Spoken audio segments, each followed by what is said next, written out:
Les amis, j'espère que vous allez tous bien. On se retrouve aujourd'hui avec une nouvelle vidéo d'actualité. On va parler de Jon Jones, les amis, qui a été vu complètement dans un état second en Thaïlande, alors qu'il participe au TUF russe. D'accord, c'est à peu près le même délire que le TUF, mais en version russe, en version hardcore en fait. Vous allez voir qu'ils se tapent là-bas, etc. C'est des bougiers. Vraiment, c'est des bougiers. Donc voilà, on va parler de ça. Vous allez voir qu'il subit d'énormes critiques, Jon Jones. Je vais vous expliquer pourquoi. On va parler de Baki, on va parler de Saladin Parnasse, bref. On va faire un petit peu le tour des réseaux sociaux, les amis. On commence tout de suite la vidéo, les amis, avec Ciryl Gane. Attends, je mets mes lunettes. Hop. Désolé si je chuchote parce que ça dort à la baraque. Donc attendez, je vous mets ça avec Ciryl Gane en sparring avec Sofiane Laïdoni. Vous allez voir, les gars, c'est du caviar. Attendez, je vous mets ça, tac, bougez pas, hop.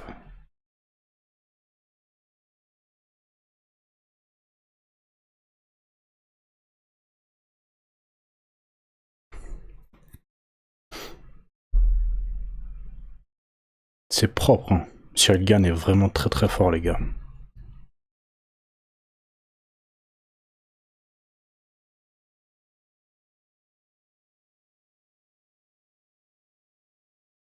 C'est très technique, très propre, très peu brouillon. Pour des poids lourds, les gars, c'est... Ah, je sais pas, j'ai vu sur les réseaux sociaux, je sais plus c'est qui a dit ce serait bien que Ciryl Gane fasse un one-shot en kickboxing contre Rico Verhoeven, le champion actuel du Glory. Et franchement, ouais, ce serait pas mal, hein.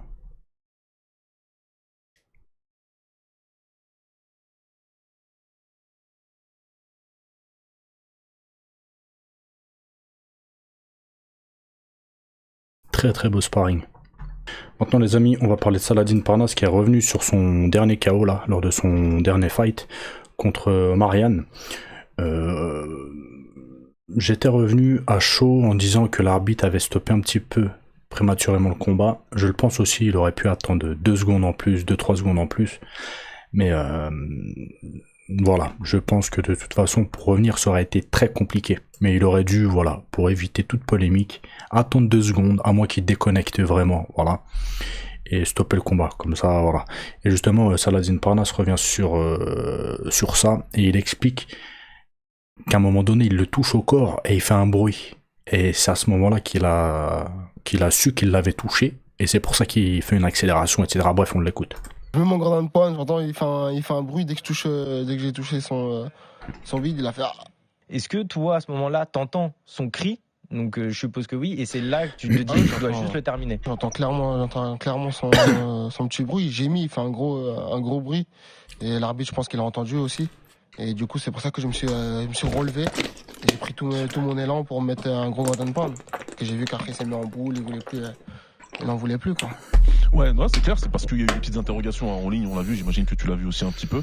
Mais pour moi, c'est clair, l'arrêt, il était déjà clair. J'avais même pas la donnée comme quoi il avait fait ce bruit-là, mais moi, quand on a eu le ralenti, ou quand on a fini par avoir le ralenti, parce que c'était un peu compliqué au début, mais de toute façon, il prend 3, 4, 5 moi, je l'ai vu clairement, j'étais dans le combat. Je mets mon gradin de poing, j'entends, il fait un bruit dès que j'ai touché son vide, il a fait un bruit comme ça. Après, il s'est mis en boule comme ça. J'ai pris tout mon élan. J'ai vu qu'il n'en voulait plus. Je me suis dit, allez. Maintenant, les gars, on va parler de Kamaru Usman. Pour rappel, là, il y a quelques jours, il s'était un petit peu chicoté avec Belal Mohamed. Et il est revenu, en fait, sur sa défaite. Et vous allez voir que... il explique qu'il est pas content. Pas content qu'il ait perdu. Et que c'est pas parce qu'ils sont embrouillés avec lui. Mais vous savez quoi, je vais vous lire directement le bail. Attendez, hop. Donc il a dit, Kamaru Usman précise qu'il n'est pas content de la défaite de Belal. Malgré ce que certains fans supposent. Les gens sont tellement investis dans ce jeu qu'ils pensent que je suis censé être heureux parce que Belal a perdu. Je suis revenu hier en live sur ça justement, où je disais qu'il y en a qui prennent trop le MMA au sérieux, les gars. C'est que du sport, c'est comme le foot, comme tous les autres sports, voilà. Il peut y avoir des tags, des machins, mais il y a très peu de haine. Après, il existe entre combattants, certaines rivalités ou certaines haines, c'est comme on est humain, ça peut arriver à tout le monde. Mais globalement, même si ça se taquine, si ça se charrie, il n'y a pas de méchanceté derrière ça. Donc il dit, pourquoi le serais-je? Parce qu'il a perdu. Je ne l'avais pas encore affronté, je ne suis pas ravi qu'il ait perdu. Qu'un champion perd, ça ne me réjouit pas. Voilà, c'est plutôt gentleman de sa part. j'avais dit qu'il avait déconné par rapport à Bilal Mohamed, qui s'acharne un petit peu sur lui sans aucune raison vraiment valable. Et là, ben voilà, il fait preuve de maturité et de bonhomie. Je sais pas si ça se dit, mais vous avez compris quoi. Donc voilà, pour le coup, là, il fait plaisir Kamaru Usman avec ce genre de réaction. Maintenant, les amis, on va parler de Javier Mendez, l'entraîneur d'Islam Makhachev. Et il revient sur le fait que s'il doit affronter Jack Della Maddalena, Islam Makhachev peut très bien striker face à lui. Il peut. Aujourd'hui, Islam Makhachev a un très bon striking. Assez complet, il utilise bien ses jambes, c'est un très bon gaucher, il a un bon timing, il est assez précis, il est puissant, etc. Donc il peut l'affronter. Donc il dit quoi? L'entraîneur d'Islam Makhachev pense qu'Islam peut surpasser Jack, mais il préférerait les takedowns. Il dit même qu'il peut surpasser en striking Jack Della Maddalena. D'accord? Ce qui est tout à fait probable, ok? On l'a vu, Islam Makhachev contre Dustin Poirier. Il s'est plus que bien débrouillé, les gars. Il a fait même l'avantage en striking, ok? Donc il dit, peut-il vaincre Jack Della Maddalena? Absolument. Il peut vaincre Jack Down, j'ai pas compris. Après, il explique que le plus judicieux, même s'il peut, voilà, potentiellement être meilleur que lui en striking et dominer les phases de striking, le meilleur à faire, c'est ce que Bilal aurait dû faire. En gros, c'est ce qu'il dit. En gros, lutter. Lutter et axer le combat au sol. Voilà. Donc il dit que Islam Makhachev, faut qu'il fasse ça en fait. Comme Bilal Mohamed, il aurait dû faire ça. Jusqu'à maintenant, les amis, le cas de Bilal Mohamed contre Jack Della Maddalena, personne ne comprend qu'est-ce qui s'est passé. Javier Mendez, il en parle, personne ne comprend. Est-ce qu'il a fait ça pour offrir le titre à Islam Makhachev, un sorte de cadeau entre frères, etc., sans lui donner ouvertement, vous voyez? Est-ce que parce qu'il a dit qu'il allait striker, donc il a fait le bonhomme jusqu'au bout? Javier Mendez, il a dit qu'en fait, Bilal Mohamed, tout le monde lui disait t'as un striking plus mauvais que Jack Della Maddalena, strike pas avec. Peut-être il a voulu prouver. Il explique que Khabib Nurmagomedov, il avait fait le même délire. Tout le monde critiquait son striking, etc. Et c'est pour ça, Khabib, tout au long de sa carrière, il strikait de plus en plus. Pour montrer aux gens que non, c'était un combattant complet. Et en fin de carrière, les gars, je l'ai toujours dit, vous pouvez regarder les combats. Khabib Nurmagomedov avait un bon striking, extrêmement académique, extrêmement simpliste, mais ce qu'il faisait, il faisait bien. Il défendait très bien au niveau du striking, il savait taper, il avait un bon jab, bras arrière, etc. De toute façon, regardez contre Conor McGregor. Overhand, knockdown, il l'a mis. Il avait un bon striking, simpliste, mais solide. Et c'est ce qu'il explique. Peut-être qu'il a voulu faire un petit peu comme Khabib a voulu faire. Montrer qu'il pouvait, voilà, défier les meilleurs. Et pour le coup, les amis, il n'a pas été ridicule, Bilal Mohamed en striking. Pas du tout. Bref, on verra si Islam Makhachev décide de striker ou d'axer son game plan sur la lutte, etc. Ce qui serait le plus judicieux, je pense.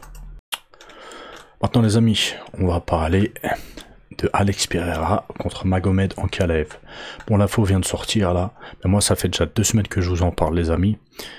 Donc là, ça devient officiel. Hein. Donc Magomed Ankalaev a laissé un tweet et il a dit: on m'a proposé de combattre Alex pendant l'International Fight Week, mais cet homme n'en veut pas. Passons à autre chose, je suis prêt à affronter tout le monde, je vous mets au défi. Donc voilà. Ankalaev a cherché Alex Pereira depuis leur fight en fait. Directement après, il a parlé de revanche, etc. Il arrête pas de le pousser. Alex Pereira, il veut pas. Il a refusé la date. Donc Ankalaev, vas-y, il passe à autre chose. Voilà, vas-y. Voilà. Il faisait entre guillemets un cadeau à Alex Pereira en lui proposant cette revanche-là. Il lui faisait un cadeau. Voilà. Il n'était pas obligé. Hein. Il aurait pu dire, bah non, je veux pas. Voilà. Après, ça se serait joué avec l'UFC, mais il aurait pu dire non. Mettre son veto, non, je veux pas.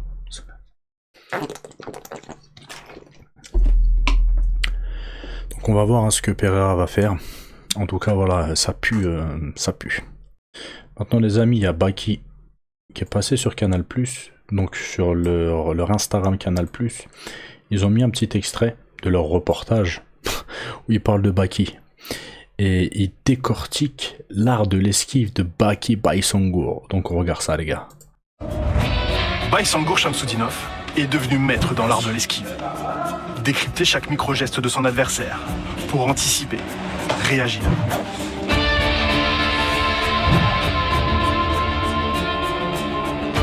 J'ai un très bon coup d'œil, naturellement. J'ai des très bons réflexes depuis toujours. Depuis que, en plus de ça, je me suis à la boxe anglaise à côté pour justement perfectionner ce truc-là pour le MMA. C'est devenu quelque chose qui est fabuleux, quoi. La prise d'appui de la jambe arrière de son adversaire lui signale le crochet à venir. En seulement 27 centièmes, il initie son esquive par une rotation du buste et une flexion des genoux. Le coup le frôle. Baki évite de justesse un crochet lui fracassant la mâchoire. Chaque micro-détail Lui fracassant la mâchoire. Ils sont toujours dans le spectaculaire à en rajouter des tonnes et des tonnes. C'est un truc de ouf. a son importance. Le moindre indice est exploité. Ici, la main droite et l'épaule de Marie Sardi se baissent en une fraction de seconde. Suffisant pour déclencher son esquive rotative. Cette fois, 24 centièmes de seconde lui suffisent. Une esquive façon Matrix. Franchement, c'est le genre de reportage... ils veulent buzzer sur Baki, mais en vrai, il est rené le reportage, il est tout naze. Ils ont décortiqué 2-3 esquives. Vas-y, arrêtez les gars. Maintenant les amis, on va parler de John Jones. Bon, il a été vu là il y a quelques jours en Thaïlande, comme je vous ai dit, pour le teuf russe, quelque chose comme ça. Et regardez, il est dans un état second, le mec. Regardez juste ses yeux et regardez son comportement. D'accord? Залик уже взял свою команду Джонса. Все, он в моей команде. My team as global. Attendez, je vais vous le remettre avec un zoom. Regardez ses yeux, les gars, pour ceux qui voient mal. Залик уже взял свою команду Джонса. Regardez. je rigole, mais c'est pas drôle, parce que ce mec-là, c'est une arme blanche. Il est dangereux, les gars. Imaginez là, il se tape un délire, il devrait pas se prendre de la gueudreau, de la tease, etc. De toute façon, personne ne devrait en prendre, hein, qu'on soit clair. Mais ouais, c'est triste de le voir comme ça. Toute sa vie, il a eu des problèmes par rapport à ça. Il continue. Il a pas compris en fait. Regardez, il se tape un délire là, de attraper les cheveux. Et fait partie de cette émission là. Attendez, je vais vous mettre quelques passages, les amis. Ça rigole même pas. Hein. Teuf version russe, version mec de l'Est. Ils rigolent même pas, les mecs. Et c'est pas comme chez nous et tout. Hein. Regardez un extrait là, ça s'embrouille. L'autre il va serrer la main. Regardez l'autre.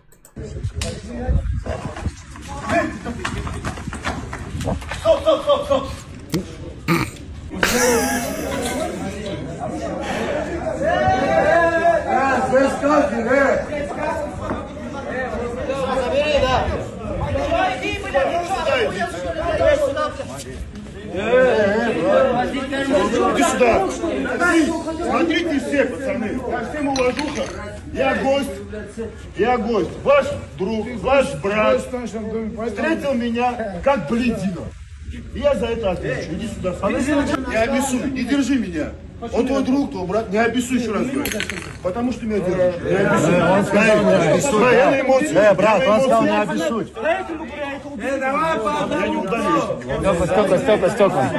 À la suite de ça, ben, vous vous en doutez bien, ils sont réglés. Voilà. Par contre, je ne veux pas des images. Il y a une tape dehors dans les rues en Thaïlande.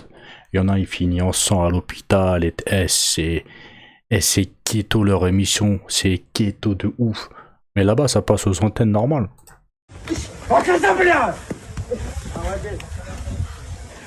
Regardez les caméras derrière. Regardez les caméras derrière. Ah, il kiffe là, il kiffe.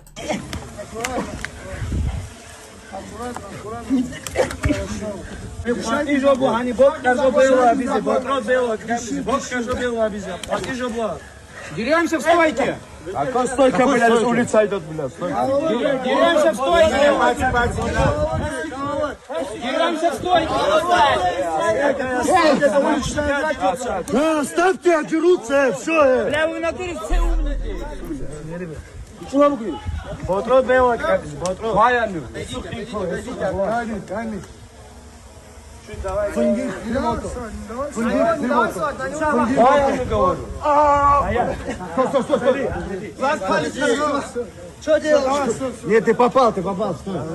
Donc là, je vous ai mis des passages. Je sais pas si c'est à celle-là que John Jones participe, parce que c'est Peter Yan et je ne sais qui. Je sais pas si c'est celle-là ou si celle-là, c'est les extraits en fait qu'ils ont mis pour montrer l'émission auquel John Jones participe. En fait, c'est la même émission, en fait, c'est le même délire. Donc je sais pas encore une fois si ces images-là sont cette émission-là ou celle d'avant, la version précédente. Mais vous avez compris, voilà, c'est le teuf russe, quoi. Et par rapport à ça, les gars, il y en a plein qui critiquent John Jones parce qu'ils se disent, oh, il se fout d'eux, il se fout de nous, lui. Il se fout de nous.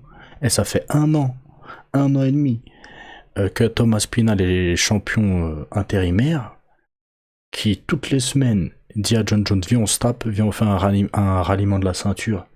Il veut pas, etc. Et il participe pas à des émissions. Donc les gars, ça a fait polémique. Il y a des gens, ils sont pas d'accord. Sur les réseaux sociaux, de toute façon, vous le savez, quand quelqu'un est pas d'accord, il le dit. Donc les gens, ils disent très clairement. Et moi, je suis d'accord, les gars. Comment tu peux te permettre, alors que t'as attendu, alors que tu bloques la division, de faire des émissions, d'aller en Kansvar, machin. C'est quelque chose qui... C'est pas réglo, les gars. C'est pas réglo. Tu peux le faire. Mais soit tu combats, soit tu dis à Dana White, je laisse la ceinture, en fait. Je peux plus combattre, j'en peux plus. Je me rapproche de mes 40 piges, etc. Il s'arrange, ou je sais pas, il faut une rupture de contrat, ou je sais pas, moi, après, c'est un arrangement entre eux, vous voyez. Et là, moi, je suis d'accord avec les gens qui se plaignent et qui gueulent. Je suis totalement d'accord. Dites-moi ce que vous en pensez, les gars. Est-ce que pour vous, c'est normal ou pas? Bref, les amis, c'est tout pour aujourd'hui. Je vais vous laisser. S'il y a des infos, je reviens dans la journée. Ou sinon, je vous dis à demain matin, Inch'Allah. Passez une bonne journée. Ciao, ciao, les gars.